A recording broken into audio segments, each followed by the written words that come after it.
Hey, today we're going to be looking at Luke 16. Now, the first few verses of Luke 16 have so many things that's relevant to our current context today, so I can't wait to talk to you about that. But before we do that, we need to go back a few chapters to give you some context. Now, in Luke 14, Jesus is invited to this banquet, and this banquet is filled with rich people, these religious rulers.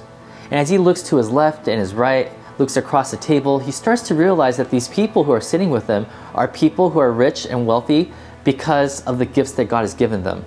Whether if it's the family they were born into, the gifts and talents that they have, or the connections that they have. Now, what really makes Jesus angry is that these people were given these gifts so that they could bless the community around them, the very people who are not in that banquet. So being angry, Jesus gets up, he leaves the banquet, and he goes outside. Now we're in Luke chapter 15. Jesus is outside hanging out with the very people that these religious people were supposed to be taking care of.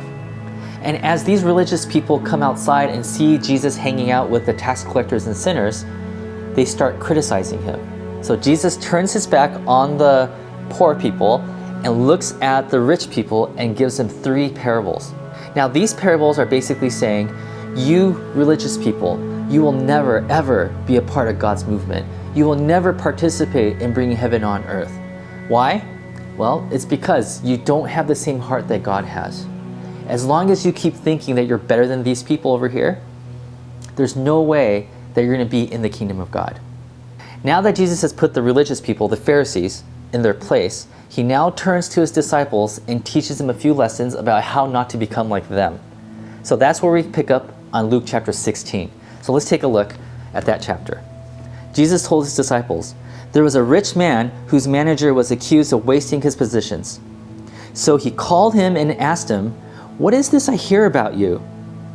Give an account of your management, because you cannot be my manager any longer.'" Now, before we move on with this story, there's a few things I want to go over with you because there's some cultural context stuff here that we need to know for us to understand what's happening. The first thing is that there's a master who's extremely wealthy, and then there's a manager who is about to get fired. Now, this manager is most likely a slave. Now, a slave back then is somebody who's financially indebted to somebody, and the only way they could pay them back is by working it off.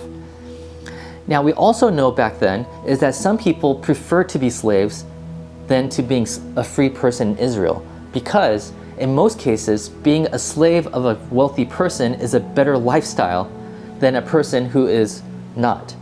And as a matter of fact, if you don't have any skills like farming, then you would much rather be a slave to a wealthy person. And we're going to find out later on this story that this man, this manager, he doesn't know how to work the ground, and he's not even good at begging. The scene here so far is we have a master and we have a manager, and the manager is about to lose his job, and when he loses his job, he won't be able to support himself. He's going to be homeless. Okay, let's move on with this story. The manager said to himself, "What shall I do now? My master is taking away my job. I'm not strong enough to dig, and I'm ashamed to beg. Oh, I know what I'll do so that when I lose my job here, people will welcome me into their houses." So at this point, the manager is like, I need to make a decision right now. I'm entering into a crisis, and my next decision is going to secure my future. What am I supposed to do? Let's find out. So he called in each of his master's debtors. He asked the first, "How much do you owe my master?" "Well, 900 gallons of olive oil," he replied. Now, pay attention to that word, olive oil. We'll come back to that in a second. The manager told him, "Well, take your bill, sit down quickly, and make it 450. So he slashed it in half. Then he asked the second, "How much do you owe?" 1,000 bushels of wheat, he replied. Now, he said wheat there. We'll come back to that also. So he told him, "Take your bill and make it 800. Okay, so this is what's happening so far in the story. The manager, upon finding out that he's going to be fired and possibly homeless, he decides to sit down with his master's clients and basically give them a discount on the things that they owe the master. So what's really happening here? Well, in order for us to find out, we have to do a little more digging, and this is what we find out. Both the master and the managers are Jews. And what that means is that they're both expected to follow the rules of the Old Testament. Now, one of those rules in the Old Testament, found in Exodus 22, is it basically says, if I were to lend you some money, you are not allowed to charge interest. But what if you wanted to make money off the people who are poor? What would you do? Well, what you would do is instead of lending money, you will lend them these two things, olive oil and also wheat. And so as long as it's not money that he's lending out, he's able to charge interest. This is his way around that law. In other words, the master has made his money off the backs of the poor. He is a dishonest businessman. So in essence, what the manager is offering to his clients right now is you no longer have to pay back the interest, just the principal. You only owe what you originally borrowed. Now, by doing this one thing, the manager is able to accomplish 3 amazing feats. The first thing he's able to do is that without even the master knowing, he's able to create a good reputation for the master. The master now has a reputation of being the most generous guy in his village. Now, the second thing he's able to do is, in case the master finds out about this and wants to get even with the manager, if he were to come after the manager, that means that he would have to somehow reveal to his village that he was actually a dishonest businessman. So now the manager is protected. And the third thing that he was able to accomplish, and it's the most important one for the manager, is that when he is now fired, he can make sure that he has friends. He has a place to stay. Now, eventually the master finds out what the manager has been doing behind his back this whole time. And so he goes and confronts him. And what he says here to the manager is not what I expected him to say. So let's take a look here, verse 8. The master commended the dishonest manager because he had acted shrewdly. In other words, the master says, yeah, I'm not even angry at what you did.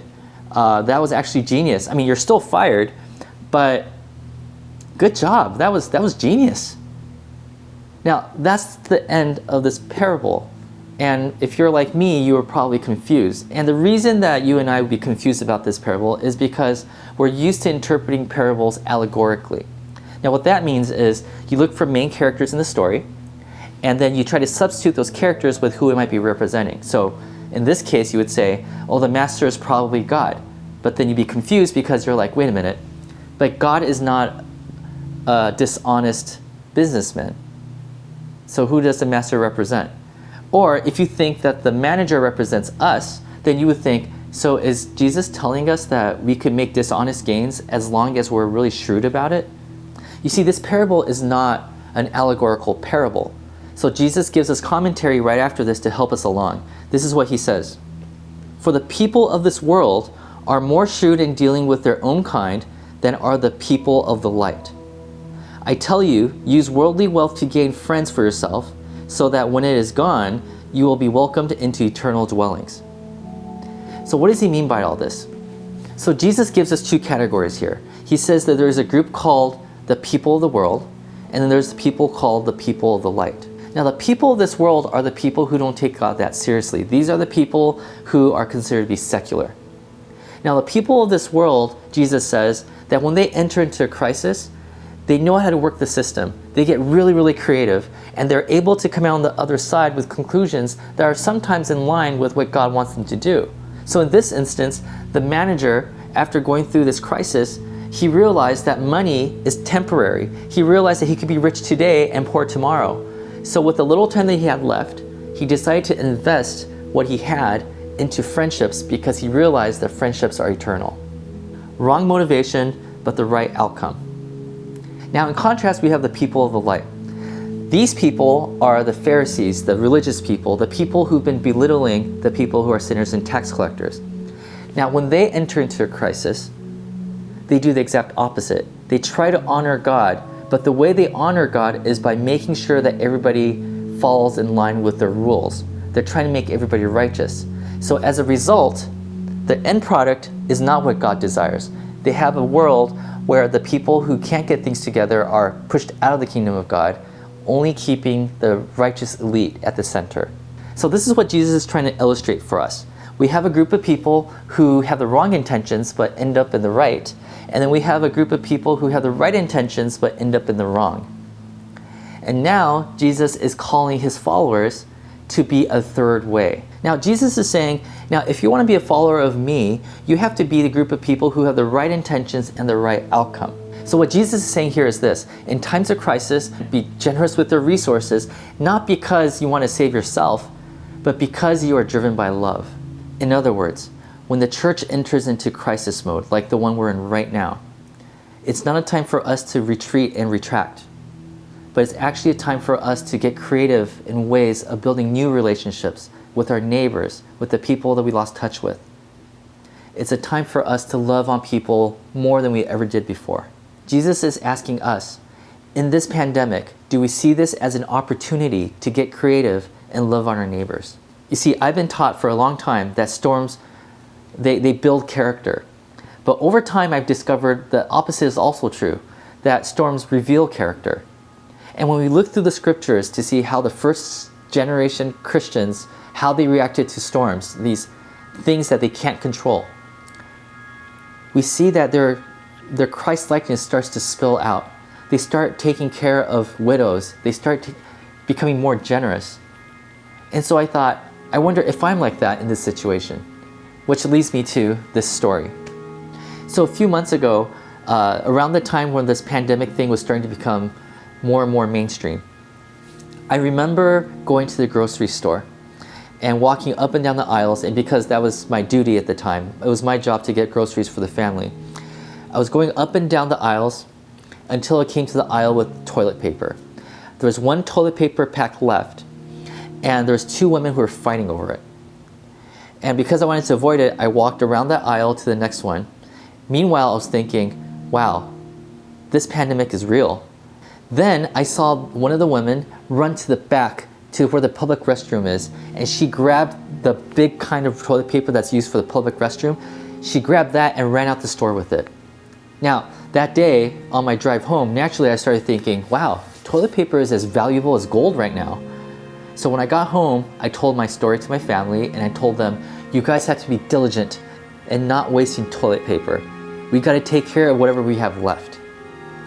Now the following week, I went to a different grocery store, and as I approached the toilet paper aisle, I found a few packs left. So I grabbed one, I put it in the shopping cart, I ran to the front to the cash register, I paid for it, I covered it with my jacket because I didn't want anybody to see that I had it.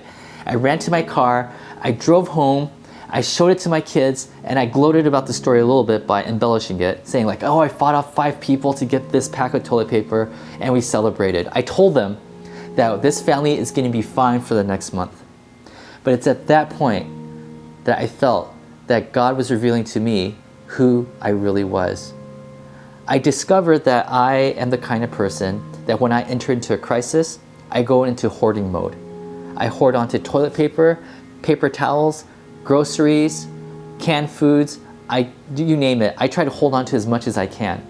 You see, what I should have done was after I brought the toilet paper home, I should have taught my kids, we're gonna hold on to half of it and the other half we're gonna give away to our neighbors.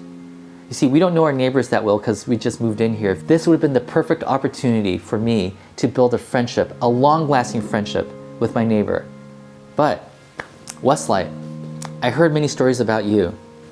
I heard that some of you are losing your jobs. Some of you have taken pay cuts. Some of you are trying to get hired, but they're not hiring right now.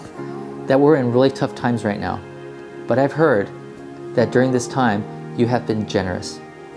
That you have been dropping off food at neighbors' homes. That you've been delivering care packages to people that you barely know. I've heard stories of you sewing together not just some cheap-looking mask, but some beautifully designed masks and handing them to people who really need it. I've heard stories of you sending emails and letters to people to let them know that they are still on your mind. I've heard of people setting up Netflix viewing parties to let people know that they're still part of the community. I've heard stories of you sharing your favorite recipes with your friends, and I've heard stories of you just picking up groceries for people who need it. Just this week, I heard that some of you got in your cars, decorated it, drove past a house in parade fashion just to wish that person a happy birthday. And the list goes on and on and on and on. Westlight, I love our church. You have not looked at this situation as a crisis and wished to retreat into, but instead, you looked at it as an opportunity to build and strengthen relationships. I know that God is smiling upon you. So, brothers and sisters, may the Spirit continue to inspire you to be creative in building relationships that last forever. And may you continue to fix your eyes on things that are eternal and not on things that only benefit yourself temporarily. And through that, may God continue to bring heaven on earth through you. God bless.